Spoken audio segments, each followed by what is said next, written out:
दुनिया में 3 श्रेणी के मनुष्य होते हैं। गृहस्थ होते हैं, विरक्त होते हैं और गुणातीत होते हैं। गुणातीत अवस्था जीवन की सर्वोच्च अवस्था है। प्रायः साधक कहते हैं कि महाराज मन चंचल है, नहीं ठहरता। गुणातीत अवस्था का अर्थ है मन एकदम मर जाना। बिना मन मरे अमृत फल नहीं मिलेगा। जिसका मन मर गया गुणातीत हो गया।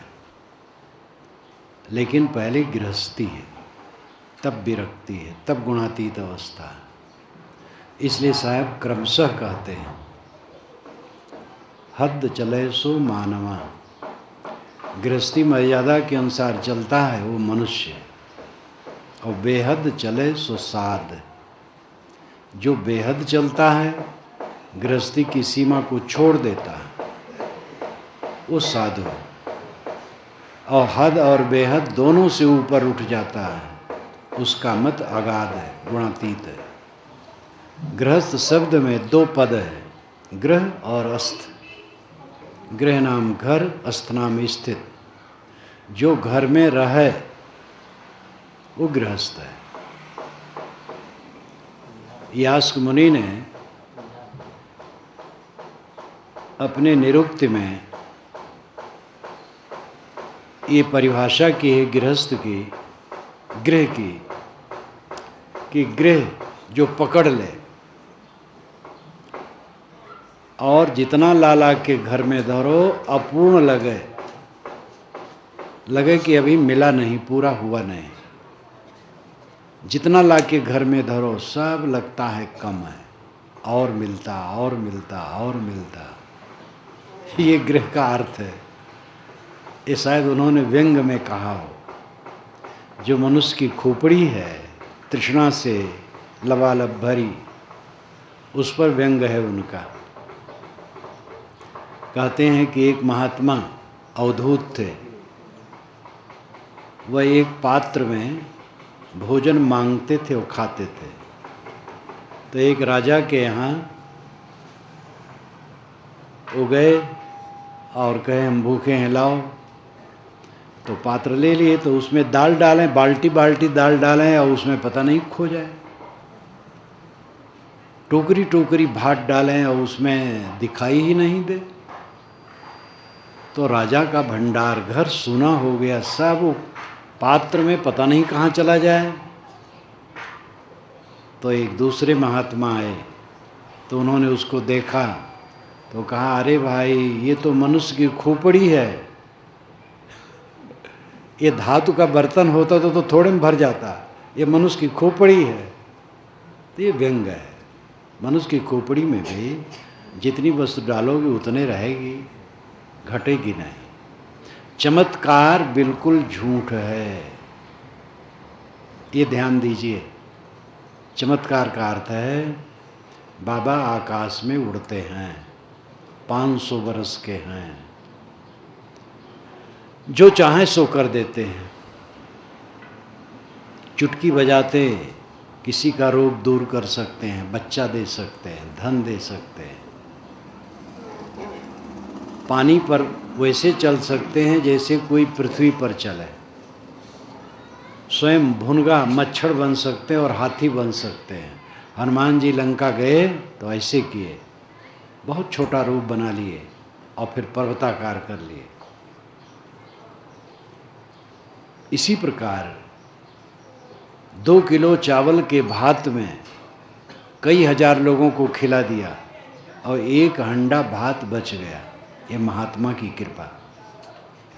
महात्मा की कुटिया बन रही थी, 20 फीट के सहतीर की जरूरत थी, तो 19.5 फीट थी, 6 इंची कम थी। अब 6 इंची कम थी तो दीवार पर कैसे पहुँचे अगले हिस्से में? तो महात्मा ने उसको ताक लिया, बस वो बढ़ गई। ये सब चमत्कार की बात। और ये सब पूरा झूठ है, छल कपट है। धर्म के जामा में छल कपट। और ये छल कपट पूरा काल से किया गया है और सभी संप्रदायों में है, कोई बचा नहीं है। कबीर ने इस चमत्कार के प्रपंच में आग लगा दिया, लेकिन कबीर पंथ में आकर के वो चमत्कार जम गए। इसीलिए एक कबीर से काम नहीं चलेगा, और को कबीर होना पड़ेगा। एक कृष्ण से काम न चलेगा, और कृष्ण होना पड़ेगा। कृष्ण महाक्रांतिकारी। कृष्ण की प्रथम चर्चा ऋग्वेद के 8वें मंडल के 96वें सूक्त में आता है,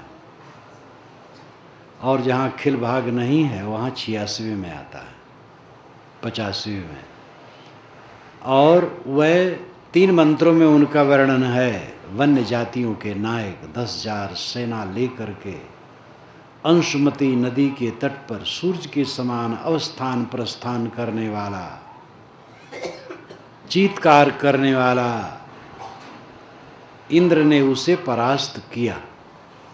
ये वेद में आता है, क्योंकि कृष्ण यज्ञ के विरोधी थे।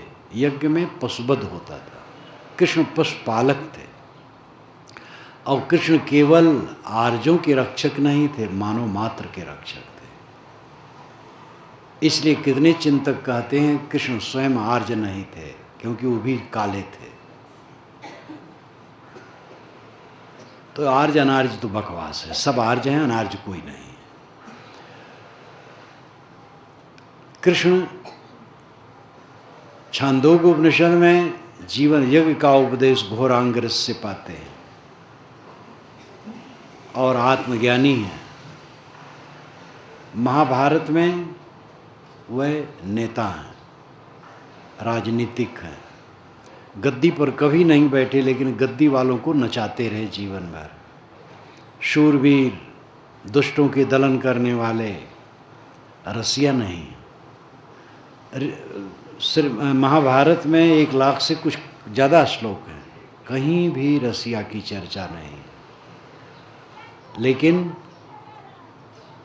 आगे चल करके उनको रसिया बनाया गया, और इतना घोर रसिया बना दिया गया कि हद कर डाला गया। गर्ग संहिता में तो कहा गया उनके खरबों स्त्रियां थी।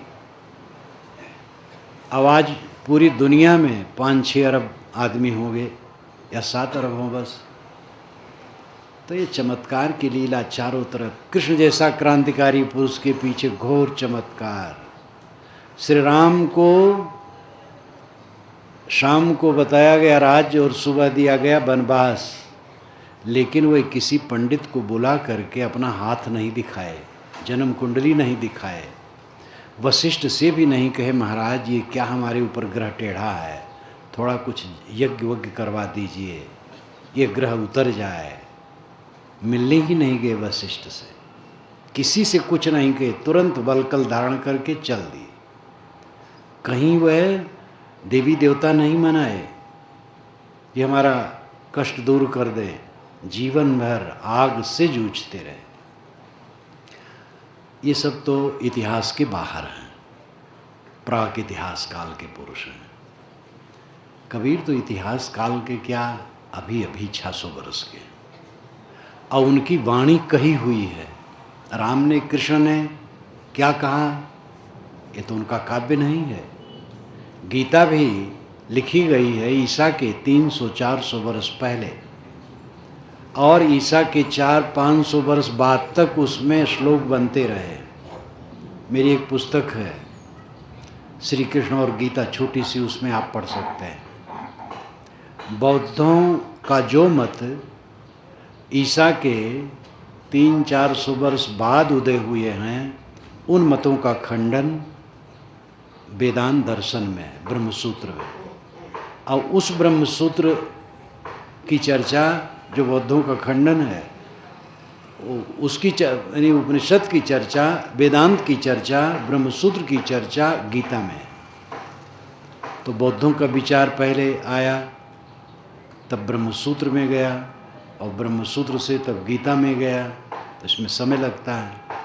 और बौद्धों का वो दार्शनिक विचार ईसा के 300-400 वर्ष बाद उदय हुए। तो श्री कृष्ण महाराज ने कुछ लिखा, राम ने कुछ लिखा, ऐसा नहीं। उनके विषय में कहा गया। कबीर की तो वाणी है अत्यंत क्रांतिकारी, लेकिन कबीर के पीछे इतना चमत्कार जोड़ा गया है कि हद है। सबका चमत्कार फीका कर दिया गया, क्योंकि कमाने खाने का धंधा चमत्कार सबसे बढ़िया चीज़ है। अगर आप चमत्कार फैलाएं तो धन और जन बढ़ेगा। अगर यहाँ प्रचार कर दिया गया होता कि भारत से हमारे महात्मा आए हैं, आ रहे हैं, जो सिद्ध पुरुष हैं, जो चाहें सो कर दें, तो इसके लिए बहुत बड़े मैदान की ज़रूरत होती। पूरा नेपाल, काठमांडू उमड़ पड़ता। तो चमत्कार कमाने खाने का धंधा है, और धर्म चमत्कार में डूबा है। धार्मिकों ने लौकिक लाभ के लिए चमत्कार का प्रपंच फैलाया। इससे आप सावधान हो। योग दर्शन की रचना हुए ऐतिहासिक दृष्टि से 2100 वर्ष हुए हैं, और उस पर भाष्य पहला व्यास का है, वेद व्यास का नहीं। व्यास दूसरे हैं चिंतक, उनका है, और उसके बाद कई भाष्य। मैंने अपने भाष्य में सबकी चर्चा की है, ये मुख्य थे। वेद व्यास ने स्वयं चमत्कार की बात ज्यों की त्यों रखी है और जड़ दिया है विभूतिपाद में। कई पंडित कहते हैं कि आपने पहली बार योग दर्शन के भाष्य में विभूतिपाद के चमत्कारों का खंडन किया, और किसी ने नहीं किया। और पंडितों ने स्वीकारा कि बिल्कुल सच आपने किया। एक गतानुगतिका चमत्कार इतना व्याप्त है चारों तरफ कि इसको कहने में लोग समझते नास्तिकता हो जाएगी अगर खंडन करेंगे। नास्तिक होने से आप डरेंगे तो आपको सच्चा बोध नहीं होगा। नास्तिक कौन, मेरी एक पुस्तक है, पतली सी है, कबीर दर्शन का एक संदर्भ है। आप देखिए, नास्तिकता से कोई बचता ही नहीं। स्वामी शंकर ने वैष्णव को अवैदिक कहा है, अवैदिक हो नास्तिक है, और वैष्णव ने शंकराचार्य को प्रच्छन्न बौद्ध कहा, अवैदिक, नास्तिक हो गए। स्वामी दयानंद ने इन दोनों को नास्तिक खुल करके कहा है तो ये दोनों मत वाले दयानंद सरस्वती को नास्तिक कहते हैं। हम आपको नास्तिक कहते हैं, आप हमें नास्तिक कहते हैं, सब मिला के सब नास्तिक हैं। तो ये नास्तिक शब्द कमजोरों का शब्द है। दुनिया में एक व्यक्ति मुझे नास्तिक नहीं मिला। जो नैतिकता को न माने वो नास्तिक है, और नैतिकता को चोर भी मानते हैं।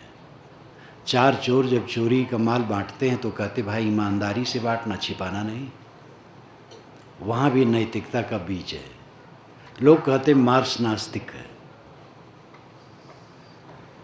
जो मिट्टी की पिंड में ईश्वर देखता है वो आस्तिक है, जो शून्य में ईश्वर देखता है वो आस्तिक है, और जो मनुष्य में ईश्वर देखता है वो आस्तिक नहीं। मार्क्स मनुष्य में ईश्वर देखते हैं।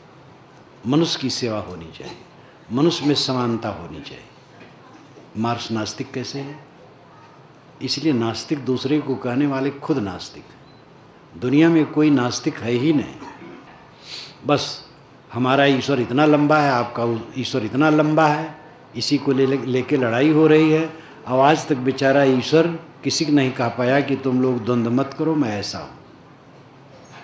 तो अंधविश्वासों से ऊपर उठने की आवश्यकता है। गृह पकड़ ले जो।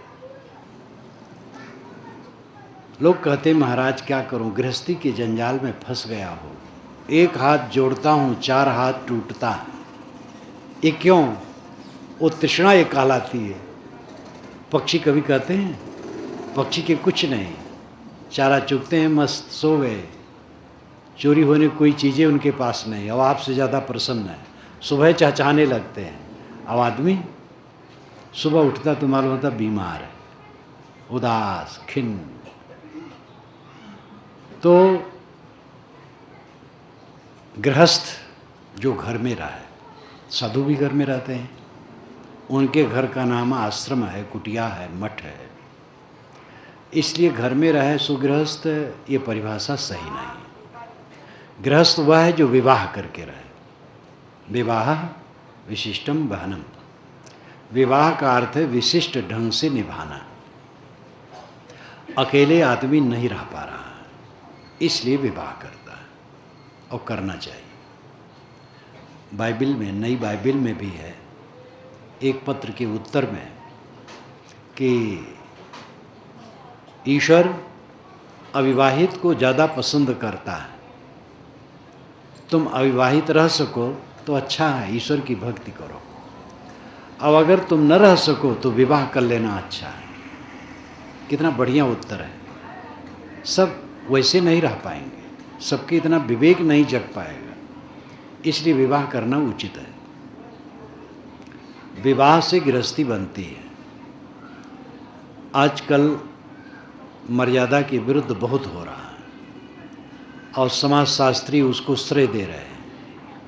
अमेरिका के समाजशास्त्रियों ने तो यहाँ तक कह डाला है कि विवाह निरर्थक है, विवाह प्रथा बंद होनी चाहिए, लेकिन वो पागल है।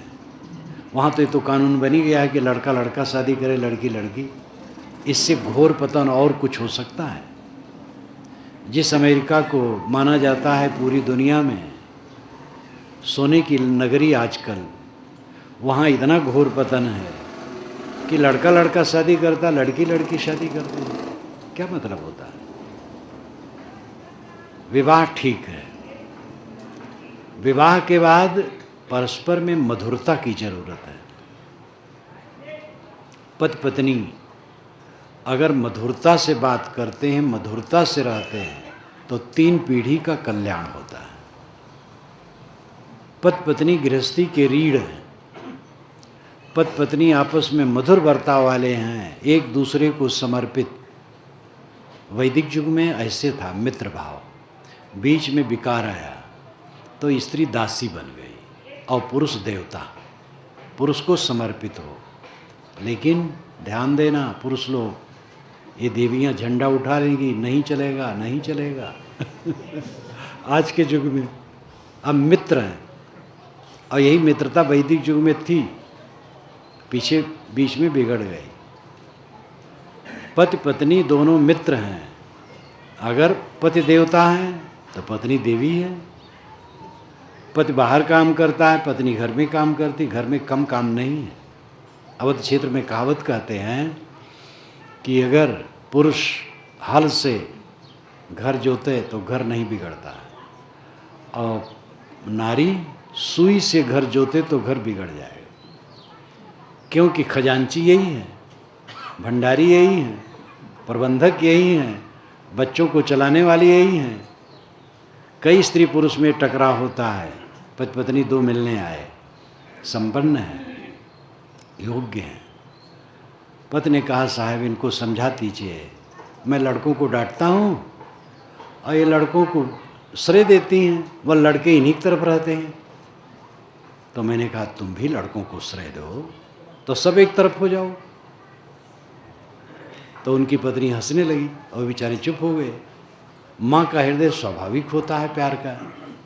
तो प्रायः पुरुष समझता है कि बच्चे पत्नी की तरफ, मैं अकेला हूँ। और पुरुष का अहंकार, वो अपना अहंकार से डांट गांठ ज़्यादा रखता है, माता प्यार देती है। पति पत्नी एक दूसरे को समर्पित हो। पत्नी समर्पित हो केवल ऐसी बात नहीं, मैं तो कहता हूँ गुरु शिष्य एक दूसरे को समर्पित हो। ये कहा जाता शिष्य समर्पित हो, गुरु को और समर्पित होना पड़ता है। शिष्य से त्रुटि हो जाए क्षम्य है, गुरु से त्रुटि हो क्षम्य नहीं। गुरु से आशा की जाती है कि वो पूर्ण हो गए, वही गलती करे तो कैसे बनेगा। विरक्त मार्ग के जो साधु आते हैं उनकी जिम्मेदारी बहुत ज़्यादा है। भक्त लोग, गृहस्थ लोगों की दीक्षा हो गई, वो अपने घर में है, कभी मिल गए। और जो घर छोड़ के आता है, माँ बाप, परिवार, धन दौलत सब छोड़ के आता है केवल गुरु पर, इसलिए गुरु की जिम्मेदारी बहुत ज़्यादा बढ़ जाती है। उसको भी समर्पित होना होगा। एकांगी बात न चलेगी। पति पत्नी दोनों को समर्पित हों। पति के लिए धन पत्नी है और पत्नी के लिए धन पति है। कितनी देवियां पतियों को ऐसे ऐसे कटु वचन कहती हैं कि हमारी सहेलियों को इतने आभूषण मिले, ऐसे कपड़े मिलते हैं, हमारे माँ बाप ने तो हमें हमारा गला काट करके तुम्हारे घर रूपी कुएं में डाल दिया, तुम्हारी कमाई में कुछ आंटता ही नहीं है। ऐसे ऐसे वचन कहती हैं कि पति को बहुत परेशानी होती है। अगर लड़की को जेवर ही को श्रेय देने वाली वो है तो अपने पिता से कह देती कि आभूषण बनवा करके लड़की की शादी आभूषण से कर देता, बस पुरुष की ज़रूरत नहीं थी। अगर किसी पुरुष से शादी हुई तो पुरुष धन है, गहना में क्या धारा है? गहना तो जेलियों का साज है। ये देवियां अभी भी जेल खाने से मुक्त नहीं होना चाहती। हाथ में हथकड़ी, गले में तौंक, पैर में बेड़ी और थोड़ा थोड़ा सोना चांदी के लिए नाक कान सब छदा लेना। जगो, ऊपर उठो, अपने पतियों को आभूषण और वस्त्र के लिए कटु न कहो। जो है काफ़ी है, वस्त्र है, तन ढकने के लिए काफ़ी है, भोजन है, घर है, बस बहुत है। फटा चिटा है, उसी में दोनों प्रेम से रहो। पत्नी के लिए पति धन है और पति के लिए पत्नी धन है। जब एक दूसरे को धन मानेंगे तो धन के लिए वह अन्यथा नहीं कहेंगे। और यही बात सर्वत्र है। पिता के लिए पुत्र धन है, पुत्र के लिए पिता धन है, भाई के लिए भाई धन है। श्री राम ने भरत को धन माना, राज्य को नहीं, और भरत ने श्री राम को धन माना, राज्य को नहीं। तो दोनों के बीच में अयोध्या का राज गेंद हो गया। उन्होंने ठुकरा दिया, उन्होंने ठुकरा दिया। तब भाईचारे की कहानी रामायण बनी। किंतु महाभारत भ्रातघाती युद्ध की कहानी बनी। दोनों राज के लिए कट के मर गए। जोश में लोग अन्यथा करते हैं और पीछे पेट भर पछताते हैं। जोश छोड़ो, होश में आओ। पति पत्नी प्रेम से रहते हैं तो घर में जो बूढ़े हैं उनकी सेवा होती है, और जो बच्चे होते हैं उनको अच्छे संस्कार मिलते हैं। पति पत्नी लड़ाकू हैं तो माँ बाप की सेवा ठीक से नहीं होती, और बच्चों को संस्कार नहीं मिलते। एक घर में मेरा निवास था, 2 बच्चे छोटे छोटे थे, पढ़ रहे थे। पति पत्नी खूब लड़ रहे थे। तो बच्चे जब ऊब गए तो कहे, मम्मी पापा आप लोग हल्ला बहुत करते हैं, हम लोग कैसे पढ़ें? तो मैं अपने आसन पर ही, मुझे हंसी आई कि देखो बच्चों को कहना पड़ता है। तो ये माँ बाप पति पत्नी का असभ्य व्यवहार है।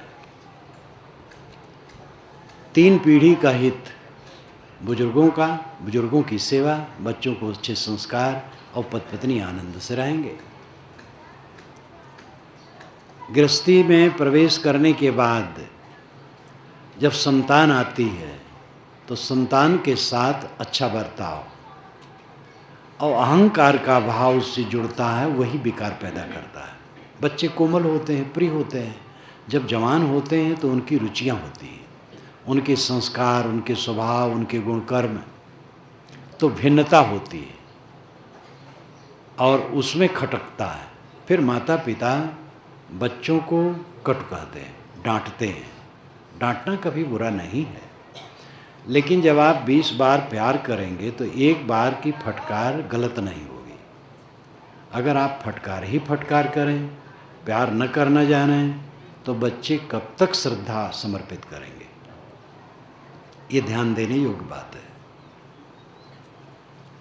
स्नेह की जरूरत है, प्यार की जरूरत है, सहने की जरूरत है। आपका बच्चा भले है, लेकिन वो एक स्वतंत्र जीव है, उसके अपने संस्कार हैं। बच्चों को अच्छे संस्कार दो, सीख दो, समझ दो, और वो जैसे हैं उसको स्वीकारो। जैसे करेंगे वैसे भरेंगे, मजबूरी है, करोगे क्या? विचारों की भिन्नता है तो उसको लेकर के कोई परेशानी नहीं है, सहो। कहीं कहीं सचमुच बच्चे गड़बड़ होते हैं, उसको भी सहना पड़ता है। लड़ने से बिगड़ने के सिवा और कुछ नहीं होगा। सदैव समता और शील में आनंद है। मन क्यों उलझता है? जो लोग शिकायत करते हैं कि मन बड़ा चंचल है, किसने बनाया है चंचल? हम लोगों ने बनाया। अहंकार, क्रोध, तृष्णा, लोभ, ईर्ष्या, द्वेष, थोड़ी थोड़ी बातों को लेकर के कलह, भोग वासना, हर चीज का लोभ, लालच, इन सारे विकारी कार्यों के कारण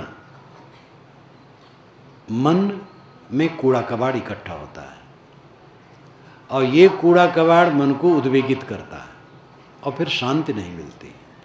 मन को हमने बिगाड़ा है और हम ही को मन को ठीक करना पड़ेगा। इसलिए विचारवान बनो, आहार विहार शुद्ध रखो। अंडा मांस मछली ये मनुष्य के स्वास्थ्य के लिए ठीक नहीं, सभ्यता के लिए भी ठीक नहीं, धर्म की दृष्टि से भी ठीक नहीं। ये उदाहरण देना शास्त्रों में लिखा, पुराणों में लिखा है। पुराणों में लिखा है, लेकिन पुराणों में तो बहुत बात लिखी है। दास प्रथा, आप जानते हैं कि पुराणों में नेपाल में तो अभी बहुत दिन तक रहा, अभी थोड़े दिन से दास प्रथा खत्म हुई है। भारत में बहुत पहले खत्म हुई। पूरी दुनिया में दास प्रथा थी, लेकिन दास प्रथा उचित तो नहीं थी। इसलिए उदाहरण से कोई बात सही नहीं होती। अंडा मांस मछली का त्याग होना चाहिए, सात्विक भोजन, नशा का त्याग। गृहस्थी में रह करके नशा मांस का भी त्याग न करोगे। हर गृहस्थ को विवेकवान संतों की संगत करना चाहिए। संत के नाम पर धूर्त हैं, धार्मिक गुरु के नाम पर धूर्त हैं, लेकिन इसीलिए संत और गुरु अपने आप में लांछित नहीं है। कंकर है और कंचन भी है, चावल है, भूसी भी है। भूसी छोड़ो, चावल लो। किसी संत गुरु से जुड़ना चाहिए और विचार लेना चाहिए। फैमिली डॉक्टर होते हैं, इसीलिए इसी प्रकार फैमिली गुरु भी होना चाहिए। किसी गुरु संत से जुड़ करके तो आपको अच्छे विचार मिलेंगे। बस सावधानी चाहिए कि धोखेदार वाला गुरु न मिले। चमत्कारी बाबा जो होते हैं, भगवान के दर्शन कराने वाले जो होते हैं, आनंद फानन में सब रिद्धि सिद्धि देने वाले होते हैं, ये धोखेबाज हैं। दर्शन जिसके होते वो दृश्य होता है। यत् चक्षुषा न पश्यति येन चक्षुंष पश्यति तदेव ब्रह्मत्वं विद्यनेदम यदमुपास्ते, ये श्रुति वचन है। जिसे आंखें नहीं देखती, जिसकी सत्ता से आंखें देखती हैं, उसको तू ब्रह्म जान। आंखों से देख करके जिसकी तू उपासना करता है वो ब्रह्म नहीं है। गोस्वामी जी हर जगह श्री राम के सौंदर्य में आगंतुकों को मोहा दिया है, लेकिन जब उन्होंने सही बात कही तब कहा, देखी सुनी गुनी मन माही, मोह मूल परमार्थ नाही। जितना देखो सुनो गुनो, मोह पैदा करने वाला है, परमार्थ नहीं। इंद्रिय और मन के झरोखों से दुनिया को हम देखते हैं, उसी में क्षोभित होते हैं, और वो दुनिया की वस्तु हमारे पास रहने वाली नहीं। कितना प्रिय से प्रिय है उसका वियोग होता है। पति पत्नी जो साथ साथ हैं, थोड़े दिन में बूढ़े हो जाते हैं। जब वे जवानी में इकट्ठे होते हैं तो एक दूसरे को स्वर्ग मानते हैं, और कुछ ही दिन में एक दूसरे को नरक मानने लगते हैं। संसार का सारा रंग बदरंग हो जाने वाला है, और इस पर सब समय संतों ने, ऋषियों ने, महात्माओं ने निर्देश किया कि कबीर धूर सकेली के पुड़ी जो बांधी ये, 4 दिवस का देखना अंत खेह की खे। बालू धूल बटोर करके मैंने एक शरीर की पुड़िया बांध ली। 4 दिन का देखने भर का, अंत में धूल का धूल। कबीर नौबत आपनी दिन 10 लेहू बजाए, यह पुरपट्टन यह गली बहुर न देखो हुआ है। अब श्री आज्ञा साहब ये आश्रम देखने नहीं आएंगे, ये बानेश्वर की गली और काठमांडू की सड़कें देखने नहीं आएंगे, भक्तों को समझाने नहीं आएंगे। ये सामने है इसलिए इसका उदाहरण दिया। ऐसे सबका है, कोई नहीं आएगा। संत जन कल्याण रूप है, वे संसार में नहीं आएंगे। जो कल्याण रूप नहीं है संसार में आएंगे, वो तो अस्मृत नहीं रहेगी कि ये मेरा है। सब कुछ क्षणभंगुर है, नाशवान है। ये विवेक जागे बिना किसी के मन का मोह मिट नहीं सकता है। साधना में प्रगति क्यों नहीं होती? क्योंकि वैराग का अभाव है। वैराग शब्द आप लोगों ने साधुओं की जिम्मी छोड़ दिया है। गृहस्थों के निकट वैराग नहीं आना चाहिए, लेकिन वैराग स्त्री पुरुष गृहस्थ विरक्त सबके लिए महौषधि। बिना अनासक्त हुए किसी का चित्त शांत नहीं हो सकता है। हर गृहस्थ को चाहिए कि नियम बनावे, अकेले में बैठे। संध्योपासना का विधान हुआ था, दुर्भाग्य से ब्राह्मण क्षत्रिय वैश्यों मात्र के लिए था। मुसलमानों में ऐसा नहीं है। नमाज 5 वक्त मुसलमान मात्र के लिए, चाहे वो सैयद हो, शेख हो, पठान हो, झुलवा दुनिया हो, मेहतर हो, जितने मुसलमान हैं सब के लिए 5 वक्त नमाज और सब के लिए मस्जिद है। हिंदू में अंधजों के लिए मंदिर में प्रवेश नहीं है। ब्राह्मण क्षत्रिय वैश्य के लिए संध्योपासना है, द्विजाति, शूद्र के लिए नहीं है। ये दुर्भाग्यपूर्ण है। वेदों में कहीं नहीं कहा गया है कि उपासना के अधिकारी अमुक वर्ग के लोग हैं। पंच एमिरे जनाः, ये ऋग्वेद के मंत्र का अंश है। पंच एमिरे जनाः, एमिरे नाम हवन करना। पंच जनाः, पंचजन यज्ञ करते हैं। पंचजन कौन है? ब्राह्मण क्षत्रिय वैश्य शूद्र निषाद। और ये पंचजन शब्द अनेक बार दोहराया गया है और सबका अर्थ यही। विदेशी विद्वानों ने दूसरा अर्थ किया है, सायण ने यही किया। सायण का अर्थ ही सच है।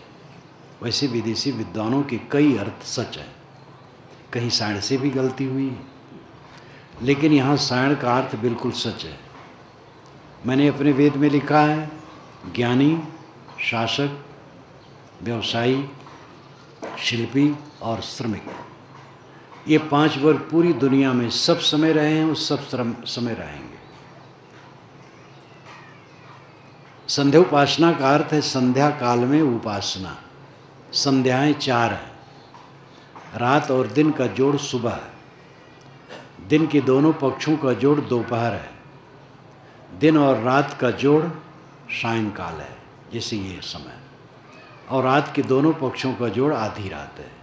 आधी रात में लोग सोते हैं, इसलिए आधी रात की संध्या को नहीं रखा गया। सुबह, मध्याह्न और शाम 3 समय रखा गया, लेकिन वो भी किताब में है। कितने द्विजात के लोग हैं जो संध्योपासना करते हैं। संध्योपासना का विधान वैदिक कोई बात नहीं। संध्योपासना का अर्थ है संध्या काल में बैठ करके अपने आत्मा के निकट आओ। उपासना, निकट आसना, बैठना, अपने आत्मा के निकट आ जाओ। सुबह से शाम तक धाएं धाएं दुनिया के प्रपंच में दौड़ रहे हो, तो थोड़ा समय अकेले बैठ जाओ, अपने आत्मा के पास आओ। जब ये रोज काम करोगे तो धीरे धीरे सधेगा, मन ठहरेगा, और उसके साथ जो प्रपंच है वो भी घटाओ। जहाँ गए अहंकार पूर्वक बात की, बात में लड़ गए, नौकर से लड़ गए, मालिक से लड़ गए, बच्चों से लड़ गए, दुकान पर सामान खरीदने गए वहीं लड़ गए। लड़ने भिड़ने की जो प्रवृत्ति रखेगा वो शांति नहीं पाएगा। क्षमा कर देना, गम खाना, संतोष करना, तब मन में शांति आएगी। भोग की तृष्णा रखोगे कभी मन स्थिर नहीं होगा। कम से कम वस्तुओं में गुजर करने की प्रवृत्ति वाला शांति पाता है। जो अधिक से अधिक चाहता है उसको कभी शांति मिल ही नहीं सकती। जो लड़ना चाहेगा, तृष्णा रखेगा, भोग लोलुप होगा, अधिकार की इच्छा रखेगा, मेरी बात मानी जाए, मेरी बात नहीं माना तो माँ तुर्रम खा बन गए, लाल लाल हो गए, ऐसे लोगों को शांति मिल सकती है। ये तो विचारों का अंतर है। मेरी बात कोई नहीं माना, नहीं माना। अहंकार को नम्र किए बिना किसी को शांति नहीं मिलेगी। हर स्त्री पुरुष को चाहिए रोज अकेले में बैठें, ज्ञान के ग्रंथ को पढ़ें, चिंतन करें, अपने दोष को घटावें, सद्गुणों को बढ़ावें, मन की शांति वाला काम करें। ऐसा करते करते होगा, पक्का है होगा। मोक्ष और भोग, भोग परतंत्र है, मोक्ष स्वतंत्र है। भोग में हम परतंत्र हैं, मोक्ष में स्वतंत्र हैं। मोक्ष सरल है, भोग कठिन ही नहीं, असंभव। भोग मिलता है ग्रहण से, मोक्ष मिलता है त्याग से। ग्रहण करने में सब परतंत्र है, त्यागने में सब स्वतंत्र है। ये चीज़ जो अगली बिल्डिंग है मुझे मिल जाए, वो कैसे मिल जाएगी? वो दूसरे की है। लेकिन वो मुझे देना चाहें, मैं कहूँ मुझे नहीं चाहिए, तो क्या कठिनता है? छोड़ने में हम सरल हैं, पकड़ने में कठिनता है। जवानी जिनकी चली गई कहाँ से आएगी? जवानी बुढ़ापा सब बराबर है आत्मज्ञानी के लिए, कोई इच्छा ही नहीं है। त्याग से ही मोक्ष होता है और त्याग में सब स्वतंत्र है। भोग ग्रहण करने से होता है और भोग में सब परतंत्र है। राजे महाराजे कितना राज चाहते हैं, नहीं मिलता है। नेता लोग सब मंत्री बनना चाहते, प्रधानमंत्री बनना चाहते हैं, सब कैसे बनेंगे? अब तो जनतंत्र यहाँ हो गया है, कई पार्टियाँ हैं, सब पार्टी की लीडर प्रधानमंत्री होना चाहेंगे, होगा तो एक ही। तो भोग परतंत्र है, मोक्ष स्वतंत्र है, व्यक्तिगत है। कामना छोड़ दो मोक्ष, इच्छा छोड़ दो मोक्ष। सबको आध्यात्मिक काम करना चाहिए। और कितने साधु हैं जो इसी के लिए कमर कसे हैं। ऐसे भी साधु हैं जो ध्यान चिंतन मनन नहीं करते, ये उनका दुर्भाग्य अपना बनाया है। और गृहस्थों में तो और असावधानी है। संत आए, आप लोग इकट्ठा हो रहे हैं, ये धन्यवाद है, आपकी श्रद्धा की प्रशंसा। किंतु इससे प्रेरणा लेकर के आप स्वयं तत्पर हो। जो आपका हृदय घर है उसको ठीक करने से आपका मंगल होगा। और सबका हृदय घर अलग अलग है, अपने अपने हृदय घर की व्यवस्था करो। कबीर साहब ने कहा, संतो घर में झगड़ा भारी। ऐ संतो, घर में बहुत भारी झगड़ा मचा हुआ है। वो घर क्या है? हृदय। उन्होंने ये भी कहा, घर में झगड़ा होत है सो घर जारो डारो जारी। घर में झगड़ा होता है सो घर डारो जारी। जिस घर में झगड़ा होता है उसमें फूंक दो। तो ये नहीं कि घर में कहीं झगड़ा हो जाए तो मकान को जला दो। ये हृदय घर में झगड़ा हो रहा है, इसमें ज्ञान की आग लगा दो और अहंकार भस्म हो जाए। तो सुबह शाम अकेले में बैठो, अपने गुण दोषों पर विचारो, दोषों को घटाओ, अहंकार को झुकाओ, विनम्र बनो। पति पत्नी में टकराव अहंकार कारण है, गुरु शिष्य में टकराव भी अहंकार कारण है, भाई भाई में टकराव, गुरु भाई में टकराव अहंकार कारण है। कहीं भी अहंकार आता है टकराव होता है। एक दो व्यक्ति के अहंकार के परिणाम में विश्व युद्ध हुआ है।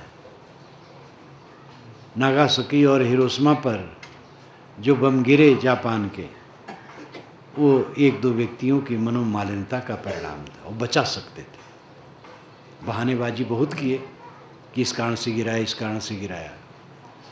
और जापान में जो जरूर क्षति हुई, लेकिन जापान इतना विकसित हुआ कि अमेरिका को झुकना पड़ा उसके सामने।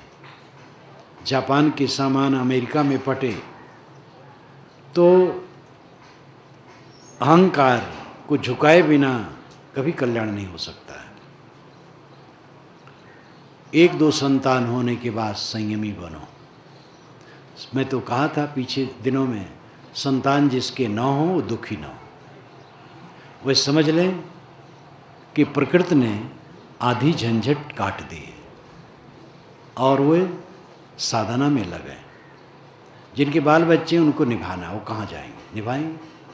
जिनके बाल बच्चे नहीं हैं उनका रास्ता हल्का है और वे अपने तन मन वचन धन को सन्मार्ग में वे करें, साधना में लगावें, शांति लें। इसके लिए देवी देवखुरी न भटकें। बच्चा के लिए बाबा के पास तमाम बाबा बच्चा देने वाले बैठे हैं, मालूम होता झोली में वो बच्चे रखे हैं। ये सब भ्रांति। जीवन में एक होता है धन कमाने का समय, उसके पश्चात फिर साधना में लगना चाहिए।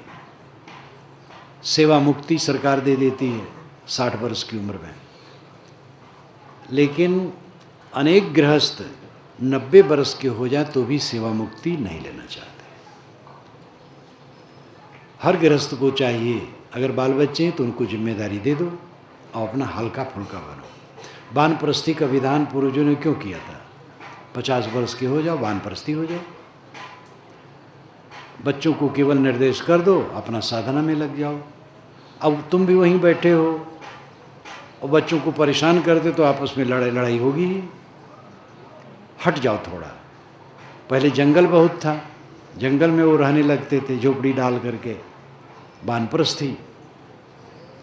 अब उतना जंगल नहीं है, लेकिन तो भी घर ही में एक तरफ एक कमरे में रहो, साधन भजन करो और उचित निर्देश बच्चों को कभी कर दो, बहुत छेड़खानी न करो और हानि लाभ उनके जिम्मे छोड़ दो। अपने को हल्का फुल्का बनाओ। लेकिन मलकई की कामना ऐसी होती है, चाबी बांधे घूमने में बड़ी गर्माहट आती है। एक घर में जब पहुंचा, कार्यक्रम था मेरा, तो बुढ़िया 75 वर्ष की थी, उसने बंदगी की, धनी थी। तो मैंने कहा, माता जी आनंद से रहती हो ना, नींद आती ठीक से? कि साहब नींद ठीक से नहीं आती। तो मैंने कहा चाबी तुम ही रखती हो? तो हंसने लगी। तो कमरे में बांधी थी झप्पा दिखाई। मैंने कहा तुम क्यों रखती हो? कि मेरे पति जो हैं बड़े भोले भाले हैं और 3 बच्चे हैं बड़े तेज हैं, और अगर मैं उनको दे दूं तो एक ही खा जाएगा, और व्यापार चलता है, खेती होती है, धन माल की कमी नहीं महाराज, लेकिन बच्चे सब तीनों बड़े तेज हैं। तो मैंने कहा तुम कब तक ये चाबी बांधे रहोगे? कितनी उम्र है? कि 75। हम कहे कब तक बांधोगी? तो हंसने लगी। मैंने कहा 3 बच्चे हैं, एक अपना, 4 हिस्सा कर लो तो कम से कम नींद बढ़ जाएगी तुम्हारी। और पूरी चाबी रखोगी तो तुम्हारी नींद नहीं आएगी। तो आदमी में जो मलकियत की भावना है, चौधराना गांठने की, ये तृष्णा शांत हुए बिना कोई शांति नहीं पा सकता। कितने महंत लोग हैं, गुरु लोग हैं, महंती नहीं छोड़ना चाहते हैं, चाहे हिल डुल न पावें लेकिन महंती नहीं छोड़ना चाहते। तो ये जो अधिकार की लालसा है, शांति नहीं लेने देगी। अधिकार की लालसा से ऊपर उठो, साधना भजन में लगो। गृहस्थी धर्म में अगर कोई ठीक से चले तो विरक्ति का नंबर आ सकता है। कई गृहस्थ पूछते हैं महाराज घर छोड़ने से कल्याण होगा कि घर में हो जाएगा? मैं कहता हूँ भैया, ना घर में कल्याण होगा ना घर छोड़ने से कल्याण होगा। मोह छोड़ने से कल्याण होगा। घर छोड़ दो, मठ बना लो, मठ में मोह कर लो, वहीं कल्याण नहीं होगा। बाल बच्चे छोड़ दो, चेला बनाओ, चेला में मोह कर लो, वहीं कल्याण नहीं होगा। कुछ न बनाओ, अपने अहंकार ममकार में मोह रहेगा, उससे कल्याण नहीं होगा। इसलिए घर में हो, घर में वैराग करो, घर न छोड़ो। घर में वैराग करते करते जब ओवरफ्लो हो जाएगा वैराग का, तो घर भी छोड़ सकते हो।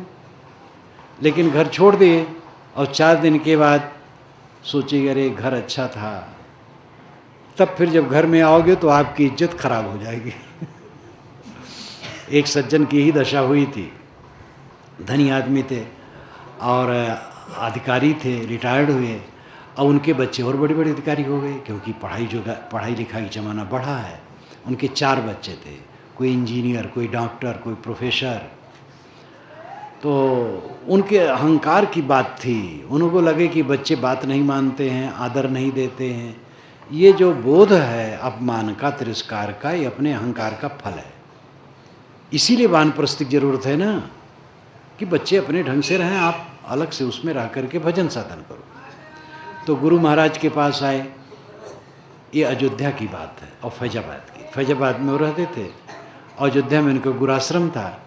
तो कभी कभी वो आते थे जब गुराश्रम, तो अब साधुओं का भोजन अपना साधारण बनता है, मोटा चावल बन गया, दाल, टिक्कर, साधु लोग रोटी को टिक्कर कहते हैं, मोटी मोटी रोटी बना ली, सब्जी है तो है, नहीं तो है नहीं, अपना खा लिए। तो जब वो आवें तो गुरु जी बड़े व्यवहारिक रहें, उनके लिए थोड़ा पतली रोटी और घी लगवा दें, थोड़ा चावल महीन करवा दें, सुबह उनके लिए दूध जलपान कर दें। अब वो घर से एकदम नाखुश हो गए और कहे, महाराज अब मैं घर नहीं जाऊंगा, अब आपकी शरण में रहूँगा। उन्होंने बहुत समझाया, नहीं माने। लड़के आए, नहीं माने, रहने लगे। तो पहुनई की बात 2-4 दिन की होती है, रोज रोज तो सामान्य में चलेगा। तो अब साधुओं के साथ चटाई पर सोना, और जो साधुओं का टिक्कर है वही वो भी खाना, और सुबह जलपान, कहीं उबला हुआ चना और कभी कुछ। अब धीरे धीरे उनको लगने लगा कि बड़ा मुश्किल हो गया। तो एक दिन सरजू नदी में स्नान करके रेत में खड़े थे और एक हाथ की कलाई दूसरे में पकड़ के ऐसे नाप रहे थे कि कुछ पतला हो गया। और उनके गुरुजी समझ रहे थे, लेकिन उनके गुरुजी खूब चलते पुर्जे थे। वो सोचे काफ़ी टूट जाए तब बात सामने आवे। इतने में गुरुजी सामने आ गए, कहे, कहो भैया क्या बात है? तो शर्मा गए, कहे दुबले हो गए। कहे महाराज क्या करूं, अब समझ में नहीं आता है, आश्रम में मैं रह नहीं पाऊंगा। तो मैंने कहा, तो उन्होंने कहा ठीक है मैं प्रबंध करूंगा। गुरुजी उनको समझा दिए। आश्रम में गए, बीमार पड़ गए, जोर से बीमार पड़ गए, क्योंकि समझा दिए थे गुरुजी, बोली बंद। गुरुजी ने फ़ोन किया घर, लड़के आ गए गाड़ी लेकर के कि देखो तुम्हारे पिता बहुत बीमार हो गए हैं, इनको संभालो। तो देखें तो बोले नहीं, हाथ पैर डोले नहीं, क्योंकि वैसी बीमारी हो तो बोल भी दें, बनी बनाई बीमारी में और सावधानी बरते। तो गुरु ने कहा अब देखो देर करने की जरूरत नहीं, गाड़ी में ला दे। ले गए और अपने घर में ले गए। लड़का ही एक डॉक्टर था और डॉक्टर आ गए, जांच करने लगे, कुछ पता नहीं चलता था। डॉक्टर कुछ दवाई देते हैं, कुछ दवाई दिए, तब वह थोड़ा होश में आए। तो कहे मैं कहाँ हूँ? तो गुरुजी ने कहा तुम अपने घर में हो। तो रोने लगे, महाराज मैं घर में नहीं रहूँगा, आश्रम में मर जाऊँगा वहीं ठीक है, यहाँ कौन ले आया? बड़े जोर से रोए।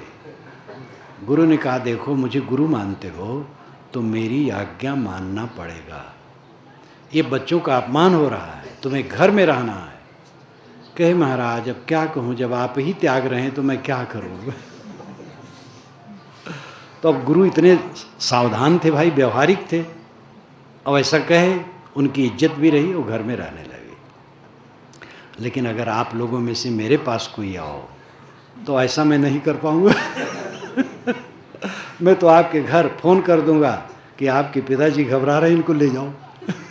इसलिए कोई मेरे पास इस तरह से ना आना। तो घर में हुआ खटपट, चल बाबा के मठ पर, और मठ पर बताया काम, तो बंदे रमता रहा। इससे काम नहीं बनेगा, गृहस्थी में रहो, जहाँ जो है वहीं रहें। वैराग के लिए पूछना नहीं पड़ेगा। एक युवक आया, ला करके आया था, 28 वर्ष की उम्र थी और कई महीनों रहा। मैंने कहा बेटा तुम घर चले जाओ, 30-35 वर्ष की बात है। वो नहीं जाना चाहता था, मेरा पैर पकड़ करके रो डाला मैंने कहा तुम्हारे में वैराग नहीं है, तुम घर चले जाओ, नहीं तो एक दिन अपने आप जाओगे। तो गया तो एक बार पत्र लिखा कि साहब मुझे जब पूरा वैराग्य हो जाएगा तो आप मुझे बुला लीजिएगा। तो मैंने उसको उत्तर लिखा और उत्तर में लिखा कि एक महिला गर्भवती थी, तो एक दिन भोजन करने के बाद उसने अन्य स्त्रियों से कहा कि लगता है आज मुझे बच्चा पैदा हो जाएगा, तो ज़रा घर वाली दूसरी देवियां ध्यान रखें, जब मुझे बच्चा पैदा होना हो तो मुझे जगा देंगी। तो सब स्त्रियां हंसने लगी, अरे बेहूदी तू ही सबको जगाएगी। तो मैंने उसको लिखा कि भैया जब तुम्हें वैराग लगेगा तो तुम स्वयं भाग के आओगे, मुझे बुलाना नहीं पड़ेगा। लेकिन अब वो 20 वर्ष से ज़्यादा हो गया है, मिलता ही नहीं। तो ऐसा वैराग काम नहीं करता है। जो जहाँ है वहीं वैराग करें। वैराग का मतलब है विराग, मोह न करना, अनासक्त रहना।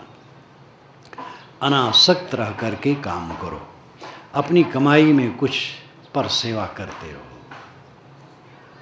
और दुखी दीन की सहायता करते रहो।